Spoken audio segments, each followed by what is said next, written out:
বিসমিল্লাহির রহমানির রাহিম। সুপ্রিয় একাদশ শ্রেণীর ছাত্র ছাত্রীবৃন্দ, আসসালামু আলাইকুম। কেমন আছো তোমরা সবাই? আশা করি ইনশাল্লাহ সবাই ভালো আছো। আমিও তোমাদের দোয়া ইনশাল্লাহ ভালো আছি। তোমরা হয়তো ইতিমধ্যে জানতে পেরেছো যে আবার কিন্তু করোনা মহামারী আকারে ধারণ করছে। অতএব তোমরা সবাই সাবধানে থাকবে, বাসার বাইরে কম চলাফেরা করবে, সেটাই ভালো। এবং নিজেরা মাস্ক অবশ্যই ব্যবহার করবে।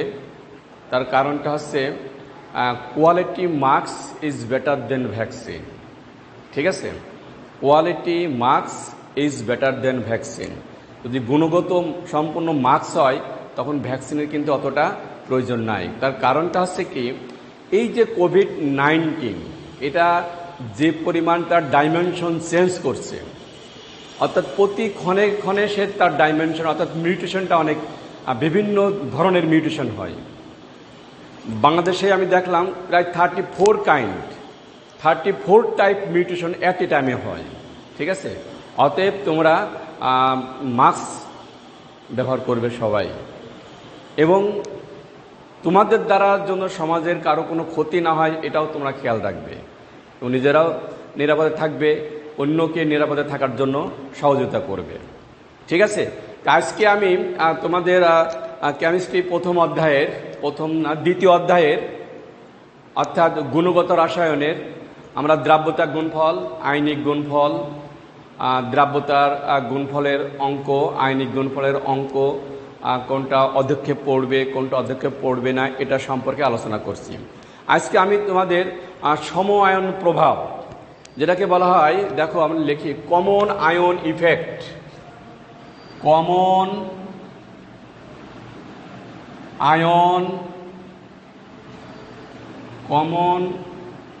আয়ন ইফেক্ট, এটা আমরা পড়ব আজকে। প্রথমে আমাদের জানতে হবে সম আয়নটা কি।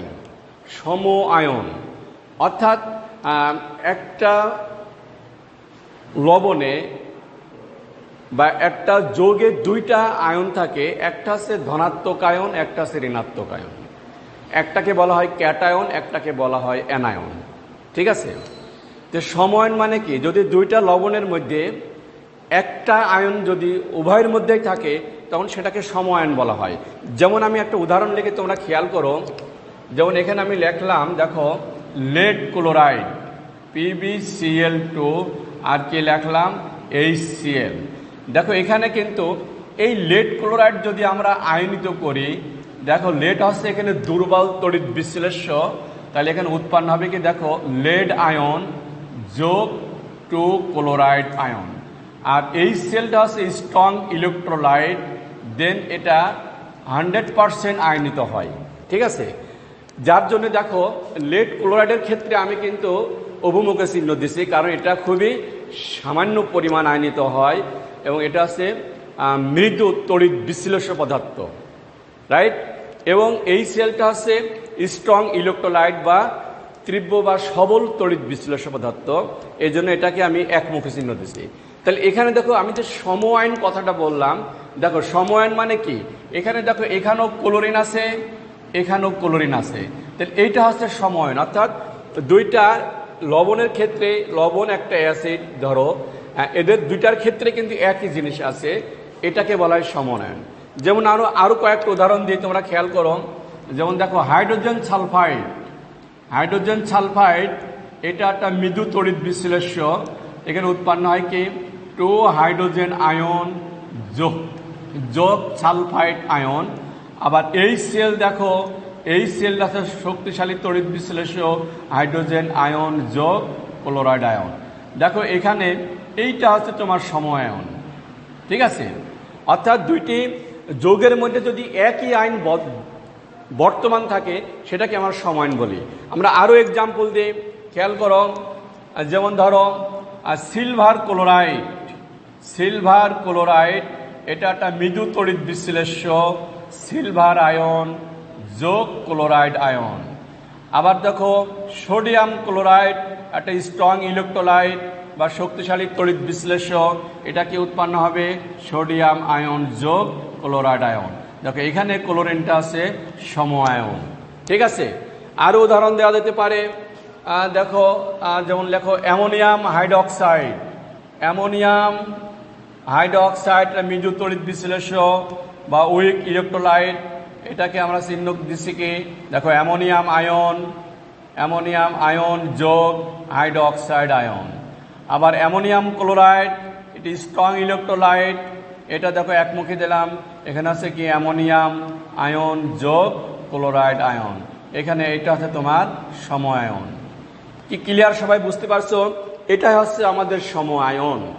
অর্থাৎ দুইটা লবণের মধ্যে যদি একই আয়ন বা একই ধরনের ক্যাটায়ন বা একই ধরনের অ্যানায়ন বর্তমান থাকে, সেটা হচ্ছে সমায়ন। তো রসায়নের ভাষায় সমায়ন আমাদের কী প্রয়োজন? এটা আমাদের প্রধানত লাগে তার দ্রাব্যতা। তোমরা দ্রাব্যতার নাম শুনছো, দ্রাব্যতা অর্থাৎ কোনো মৃদু তড়িৎ বিশ্লেষ্য সম্পৃক্ত দ্রবণের মধ্যে যদি সবল তড়িৎ বিশ্লেষ্য যোগ করা হয়, তখন কি হবে? মৃদু তড়িৎ বিশ্লেষ্য দ্রবণের দ্রাব্যতা হ্রাস পাবে। এই যে এইটা হচ্ছে দ্রাব্যতার উপরে সমায়ন প্রভাবের যে প্রভাব, common ion effect of solubility. দ্রাব্যতার দ্রাব্যতার উপরে কমন আয়ন ইফেক্ট কি হয় সেটা। তাহলে আমরা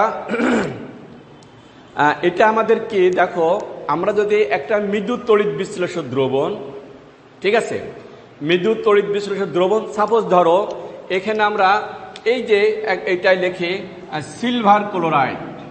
এখানে আমরা লিখি সিলভার ক্লোরাইড, এটা হচ্ছে মৃদু তড়িৎ বিশ্লেষ্য। এটা যদি আমরা আয়নিত করে লিখি সিলভার আয়ন যোগ ক্লোরাইড আয়ন, রাইট? এর মধ্যে আমরা যোগ করলাম কি? সবল তড়িৎ বিশ্লেষ্য সোডিয়াম ক্লোরাইড। তাহলে উৎপন্ন হবে কি? সোডিয়াম আয়ন যোগ ক্লোরাইড আয়ন। এইটা এখন এখানে কি ঘটে? এখানে দেখো এখানে আমাদের দ্রাব্যতা হ্রাস ঘটবে। কার হবে? এখানে খেয়াল রাখতে হবে যেটা মৃদু তড়িৎ বিশ্লেষ্য, অর্থাৎ এখানে মৃদু তড়িৎ বিশ্লেষ্য কোনটা? Silver chloride. যোগ করছি কি আমি সেখানে? সোডিয়াম ক্লোরাইড তীব্র তড়িৎ বিশ্লেষ্য বা শক্তিশালী তড়িৎ বিশ্লেষ্য। যোগ করার ফলে কি হবে?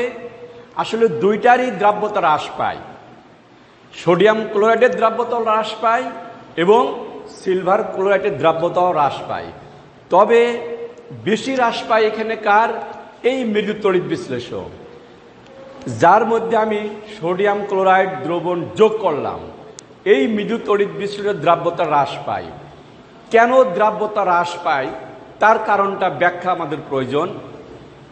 সেটা দেখো এখানে, এখানে আমি দুইটা ঘটনা দেখো, এইটা কিন্তু এখানে কমন, এইটা কমন, ঠিক আছে? এখন তোমরা হয়তো লাস্ট হাতে লিয়ের নীতিটা পড়ে আসছো, 9, 10 পড়ছো, এখানে তোমাদের বেসিক ধারণা হয়তো আছে। দেখো এর মধ্যে এই দ্রবণের মধ্যে আমি সোডিয়াম ক্লোরাইড যখন যোগ করব তখন কি হবে? দেখো এখানেও ক্লোরিন আছে, এখানেও ক্লোরিন আছে। তাহলে কি হবে? ক্লোরিনের ঘনমাত্রা কিন্তু বেড়ে গেল। বেড়ে যাওয়ার ফলে কি হবে? সেই ক্লোরিনটি আবার কিন্তু এই সিলভারের সাথে বিক্রিয়া করবে। তো সিলভারের সাথে বিক্রিয়া করে যাবে কোন বিক্রিয়া? বিক্রিয়া তো ডান দিকে যাওয়ার জায়গা কোনো স্থান নাই। বিক্রিয়া যাবে কোন দিকে? আবার বাম দিকে যাবে। বাম দিকে গেলে কি হবে? এই সিলভার ক্লোরাইডের পরিমাণ কিন্তু বেড়ে যাবে, যার ফলে কি হবে? তার দ্রাব্যতাটা হ্রাস পাবে। ঠিক আছে, বোঝা গেছে এটা? অথবা দেখো আমি অন্যভাবে আর বোঝানোর চেষ্টা করছি। আচ্ছা, এটা হলো কি? এটা আমি আবারও বলি শোনো, যে মৃদু তড়িৎ বিশ্লেষ্য দ্রাব্যতাটা হ্রাস পায় কেন? সমায়নের ফলে মৃদু তড়িৎ বিশ্লেষ্য দ্রবণের দ্রাব্যতা হ্রাস পায় কেন? তার কারণটা হচ্ছে কি, যখন আমি এই দ্রবণের মধ্যে অর্থাৎ সিলভার ক্লোরাইড দ্রবণের মধ্যে সোডিয়াম ক্লোরাইড দ্রবণ যোগ করি, এখানে কি হচ্ছে? দেখো এখানে কি সোডিয়াম আলাদা একটা জিনিস, ক্লোরিন আলাদা জিনিস। কিন্তু এখানে কি দেখো, আমাদের এই মৃদু তড়িৎ বিশ্লেষণের মধ্যেও ক্লোরিন আছে, আবার সবল তড়িৎ বিশ্লেষণের মধ্যেও ক্লোরিন আছে। তাহলে কি হলো, এখানে ক্লোরিনের ঘনমাত্রা বেড়ে যাচ্ছে না? বেড়ে যাওয়ার অর্থটা কি? বেড়ে যাওয়ার অর্থ আছে নতুন যে ক্লোরিন যুক্ত হলো সেটা কিন্তু পুনরায় আবার সিলভারের সাথে বিক্রিয়া করবে। বিক্রিয়া করলে বিক্রিয়া যাবে কোন দিকে? বিক্রিয়া যাবে কিন্তু তোমার এই বাম দিকে, অর্থাৎ যেহেতু এটা উভয়মুখ চিহ্ন বাম দিকে চলে আসবে, অর্থাৎ তখন কি হবে, সিলভার ক্লোরাইডের পরিমাণটা বেড়ে যাবে এবং দ্রাব্যতা হ্রাস পাবে। যদি অন্যভাবে আমরা হিসাব করি, দেখো আমি এটা লিখি, এইটা ইজিকল টু লিখি আমরা কে লিখি, কে ইজিকল টু লেখা যায় কে সিলভার আয়ন এর ঘনমাত্রা। এখানে আছে ক্লোরাইড, মনে করো এটাকে আমরা ধরলাম এক্স, এই ক্লোরিন ধরলাম এক্স, তার ঘনমাত্রা বাই সিলভার ক্লোরাইড এর ঘনমাত্রা। এই কে আছে এটা সাম্যদ্রবক, একটা নির্দিষ্ট তাপমাত্রায় এই সাম্যদ্রবকের মান কিন্তু স্থির। এটা ভালো করে বোঝার চেষ্টা করো, আমি ওইটাই অন্যভাবে একটু ব্যাখ্যা করছি, খেয়াল করো। একটি নির্দিষ্ট তাপমাত্রায় এই সাম্যদ্রবকের কিন্তু কোনো পরিবর্তন হবে না, ঠিক আছে? এখন তুমি দেখো এখানে কি ছিল, এখানে সিলভার আয়ন আর ক্লোরিন যোগ এক্স, এক্স মানে যে নতুন যে ক্লোরিন যুক্ত হলো সেটাকে আমি এক্স ধরলাম।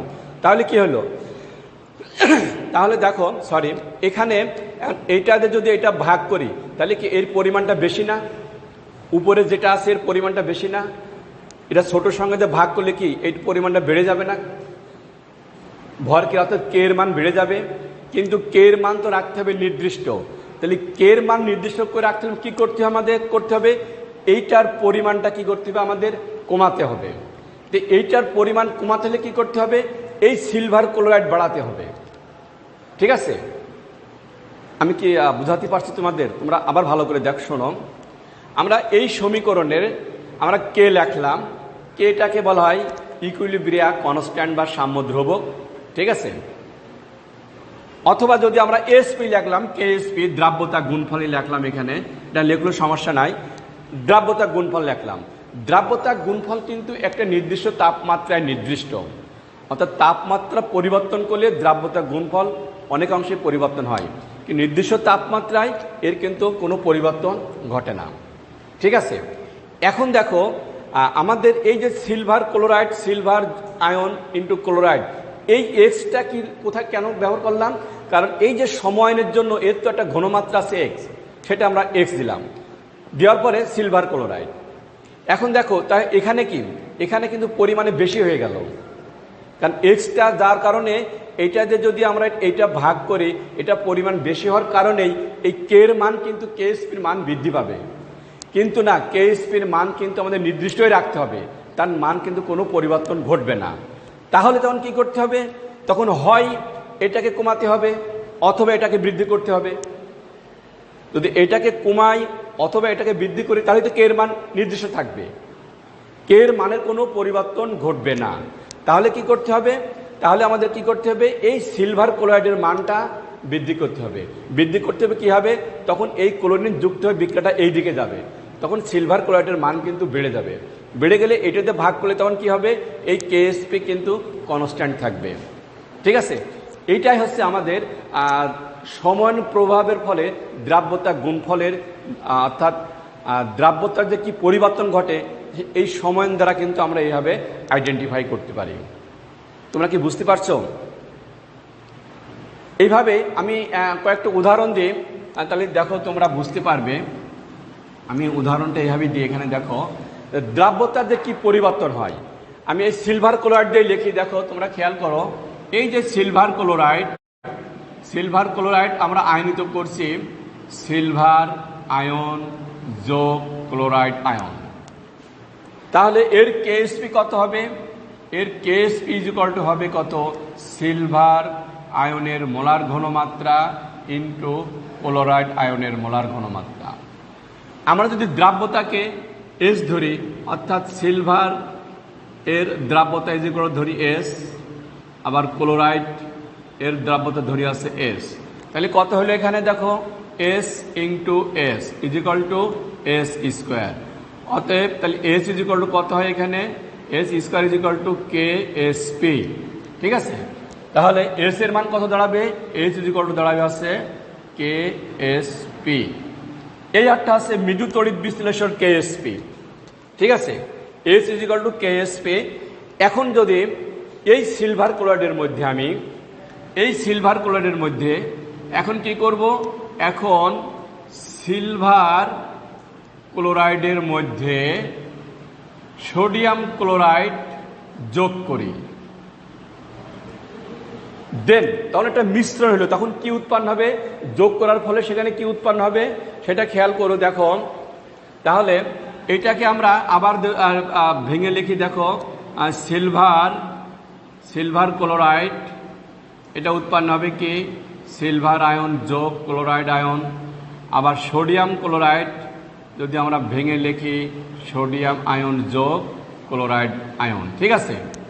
এখন এর দ্রাব্যতা আমরা ধরছি কত, এস, এর দ্রাব্যতা এস, এর ঘনমাত্রা সি, এর ঘনমাত্রা সি, ঠিক আছে। তাহলে যোগ করার ফলে এখন এর কেএসপি কত হবে, দেখো কেএসপি ইজ ইকুয়াল টু হবে, দেখো তাহলে কত হচ্ছে, এখানে সিলভারের জন্য আছে এস, আর অর্থাৎ এটা লিখি আমরা সিলভার আয়ন গুণিত ক্লোরাইড আয়ন। আর এখানে silver ion is equal two কত হবে, সিলভার আয়ন ঘনমাত্রা ইজ ইকুয়াল টু হবে এস, আর ক্লোরাইড আয়নের ঘনমাত্রা হবে কত, এস প্লাস সি, এটা হবে। কারণ এই সি, এইটা কমন আয়নের জন্য কি সি যোগ হয়ে গেছে, ঠিক আছে। তাহলে এখানে মান বসায় আমরা কত হবে, দেখো এস গুণিত এক্স প্লাস সি, ঠিক আছে। তাহলে কত দাঁড়ায় এখানে, এস স্কোয়ার যোগ এস সি। এই এস এর মান খুব ক্ষুদ্র বিধায় এস এর মান আছে অনেক ছোট, যার জন্য আমরা এস স্কোয়ারকে এখানে অগ্রাহ্য করি। তাহলে দাঁড়াইল কত, Ksp is equal to S C. তাহলে অতএব এস ইজ ইকুয়াল টু দাঁড়াবে কত, কেএসপি বাই সি। এটা হলো আমাদের সময়ায়ন প্রভাবের ফলে এটা হচ্ছে তত্ত্ব। দেখো কিভাবে করলাম। প্রথমে আমরা এটা একটা সিলভার ক্লোরাইড মৃদু তড়িৎ বিশ্লেষণ নিয়ে তার কেএসপি দ্রাব্যতা বের করলাম, এস নির্দিষ্ট দ্রাব্যতা হবে। আবার সিলভার ক্লোরাইডের মধ্যে সোডিয়াম ক্লোরাইড যোগ করলাম, যোগ করার ফলে তার সিলভার ক্লোরাইডের দ্রাব্যতা বের করলাম। সিলভার ক্লোরাইড ভাঙলে সিলভার আয়ন ক্লোরাইড আয়ন এর দ্রাব্যতা এস, এর দ্রাব্যতা এস ধরলাম। আর সোডিয়াম ক্লোরাইড যোগ করার ফলে সোডিয়াম আয়ন যোগ ক্লোরাইড এর ঘনমাত্রা সি, এর ঘনমাত্রা সি। তাহলে দেখো সিলভারের দ্রাব্যতা আছে এস, আর ক্লোরিনের দ্রাব্যতা আছে এস প্লাস সি। এই সি হচ্ছে এখানে ঘনমাত্রা, কারণ যোগ হয়ে গেছে ওটা। তাহলে সিলভার আয়ন যোগ ক্লোরাইড আয়ন এস গুণিত এস প্লাস সি, কারণ এটা হচ্ছে এস প্লাস সি, এটা গুণ করলে কি হয়, S square plus S C. আর এস একের থেকে অনেক ছোট বিদায় এস স্কোয়ারকে আমরা এখানে নেগলেক্ট করলাম, থাকছে KSP is equal to S C, অর্থাৎ S is equal to KSP by C. এর দ্রাব্যতার পার্থক্যই তোমার হচ্ছে কি, দ্রাব্যতার পরিবর্তন, ঠিক আছে। এটা গেল হচ্ছে আমাদের সূত্র। এখন আমরা একটা অঙ্ক করি। দেখো অঙ্ক করলে আমাদের এটা আরো বোঝার সুবিধা হবে। এটা আমরা মুছে দিই, একটা অঙ্ক করি, আশা করি তোমরা অঙ্কটা বুঝতে পারবে।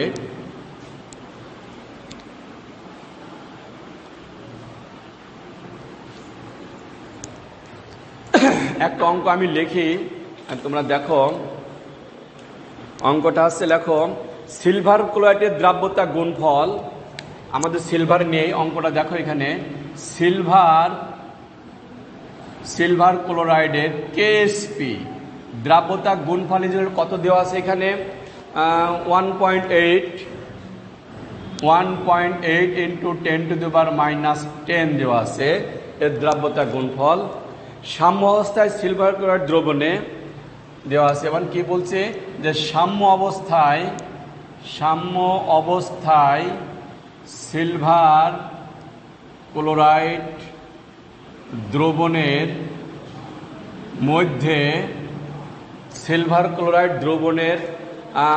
দ্রবণের মধ্যে 0.01 মোলার সোডিয়াম ক্লোরাইড দ্রবণ যোগ করি। সোডিয়াম ক্লোরাইড দেওয়া হলে, এত মোলার সোডিয়াম ক্লোরাইড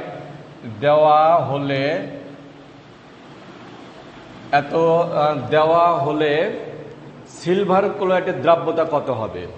বলছে যে সিলভার ক্লোরাইডের দ্রাব্যতা কত, এটা নির্ণয় করতে হবে আমাদের। দেখো খেয়াল করো, এখানে সিলভার ক্লোরাইডের কেএসপির মান দেওয়া আছে।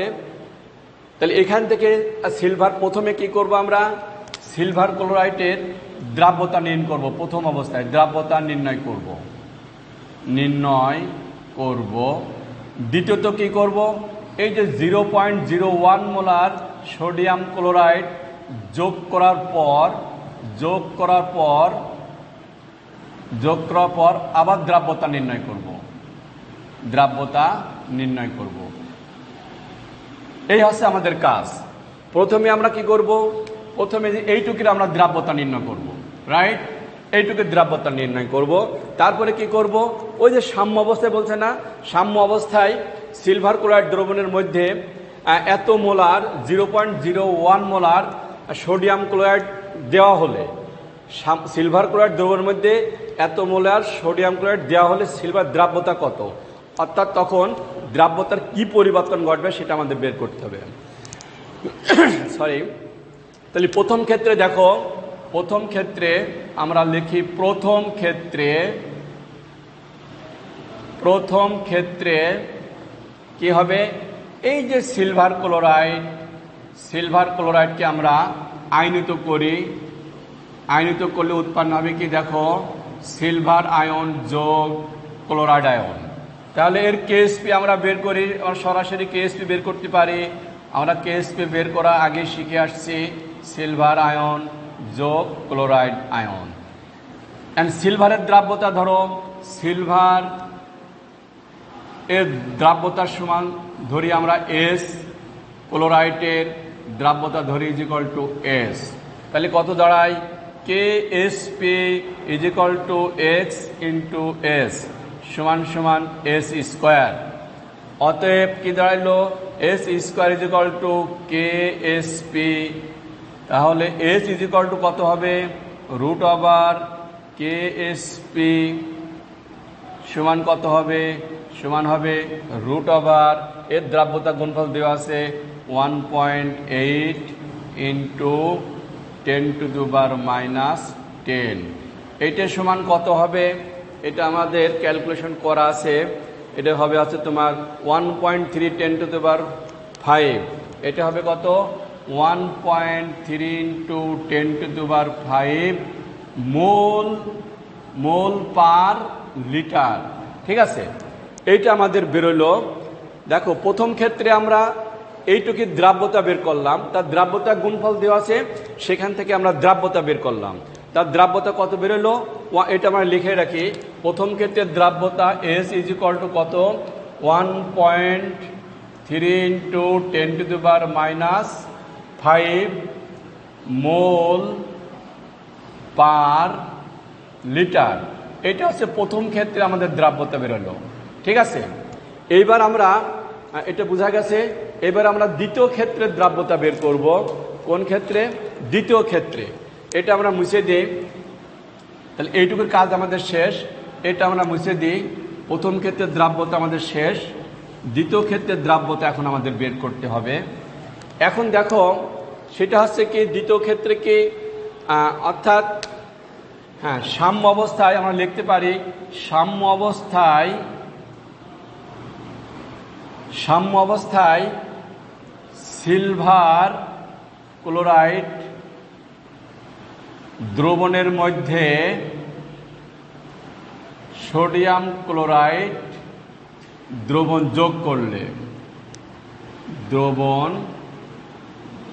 যোগ করলে, ঠিক আছে। তাহলে কি হবে এখানে, দেখো প্রথমে কি হবে, এই সিলভার আগের মতনই সিলভার ক্লোরাইডটা আমরা আয়নিত করি। দেখো সিলভার আয়ন যোগ ক্লোরাইড আয়ন, ঠিক আছে। আবার এই যে সোডিয়াম ক্লোরাইড যেটা আছে না, সোডিয়াম ক্লোরাইডটাও আমরা আয়নিত করি, সোডিয়াম আয়ন যোগ ক্লোরাইড আয়ন। এখানে ঘনমাত্রা দেওয়া আছে কত, 0.01, ঠিক আছে। তাহলে এখন সিলভার ক্লোরাইডের দ্রাব্যতা, এখানে দেখো সিলভারের ঘনমাত্রা কত হবে, সিলভারের ঘনমাত্রা ইকুয়াল টু হবে এক্স ধরলাম আমরা। আবার ক্লোরিনের ঘনমাত্রা কত হবে, দেখো ক্লোরিন হবে কত, এস যোগ 0.01, কারণ এটা সমায়ন প্রভাব। এখানে দেখো এইটা কিন্তু এখানে সমায়ন প্রভাব, যেন এই পরিমাণ যোগ হয়ে গেছে। তাহলে দেখো আমরা কি লিখতে পারি এখন, কেএসপি ইজ ইকুয়াল টু কি লেখা যায়, সিলভার আয়নের মোলার ঘনমাত্রা, তারপর ক্লোরাইড আয়নের মোলার ঘনমাত্রা, এটা সমান কি লেখা যায়, সিলভার সমান কি লেখা যায়, এস ইন্টু এটা সমান কি লেখা যায়, এস প্লাস 0.01 লেখা যায়। ঠিক আছে, তাহলে কি হবে দেখো, এস এখানে কি হয়, এস স্কোয়ার ইন্টু 0.01 এস। ঠিক আছে, এটা আমরা একটু উপরে লিখি।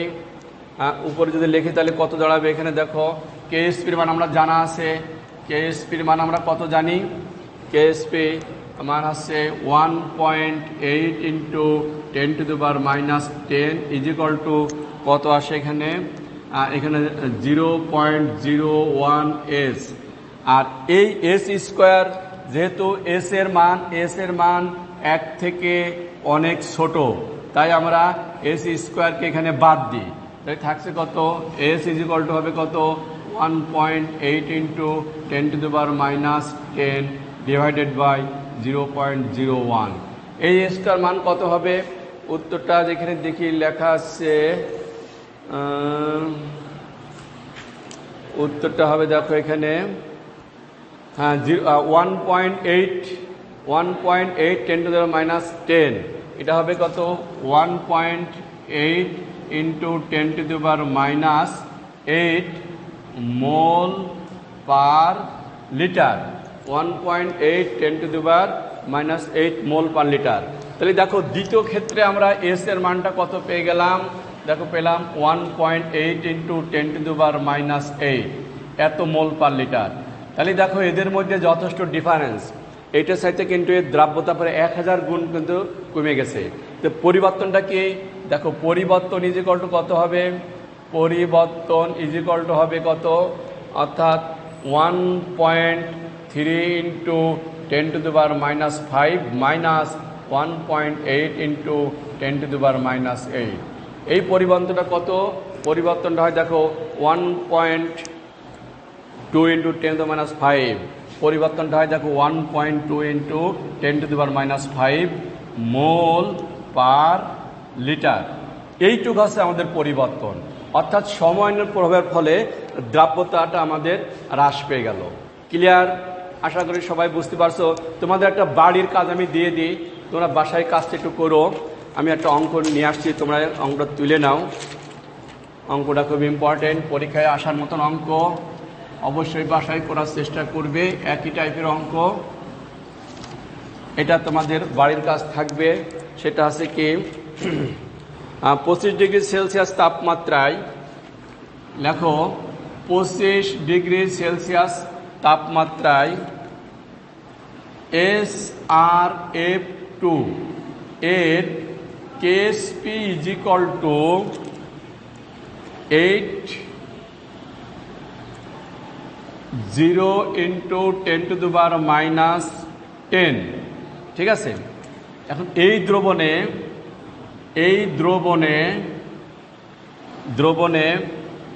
0.1 মোল সোডিয়াম ফ্লোরাইড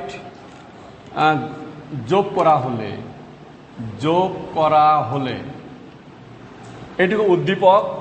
এখন 1 নম্বর প্রশ্ন আছে কি, 25 ডিগ্রি সেলসিয়াসের দ্রাব্যতা কত, 25 ডিগ্রি সেলসিয়াস তাপমাত্রায় SrF2 এর দ্রাব্যতা কত, এই একটা। আর 2 নম্বর হচ্ছে 0.1 মোল সোডিয়াম ফ্লোরাইড মিশ্রিত করার